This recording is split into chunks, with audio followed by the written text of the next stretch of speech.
বর্তমানে আর্জেন্টিনা একের পর এক শিরোপা জয় করে যাচ্ছে, আর অন্যদিকে ব্রাজিলের অবস্থাটা খুব খারাপই যাচ্ছে। কেননা একের পর এক শিরোপা মিস হয়ে যাচ্ছে ব্রাজিলের এমন পরিণতি কিন্তু সবার কাছেই খারাপ লাগতেছে। আসলে বিষয়টা খারাপ লাগারই কথা। যে দলটা এত ভালো ছিল সেই দলটা হঠাৎ করে কেমন জানি ভেঙে গেল।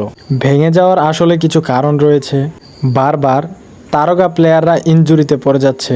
যেমন ব্রাজিলের প্রাণবোমরা কিন্তু ইনজুরির সাথে অনেক দিন ধরে লড়াই করে যাচ্ছেন, যার কারণে ব্রাজিল অনেক ম্যাচ এ পর্যন্ত হেরে গেছে।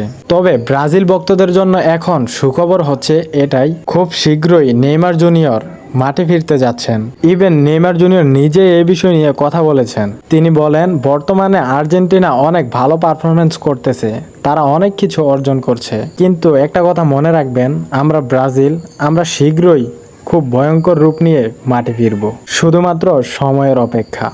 এমন কথাই বলেছেন নেইমার জুনিয়র। কে কে ব্রাজিলিয়ান তারকা নেইমার জুনিয়রকে মিস করছেন তা অবশ্যই আপনি এই ভিডিওর মাধ্যমে জানিয়ে দিবেন। আর ব্রাজিল আসলেই কি নতুন করে আবার ফিরতে পারবে তা অবশ্যই আপনার মূল্যবান মতামত আপনি আমাদের এই ভিডিওর কমেন্ট বক্সে জানিয়ে দিবেন।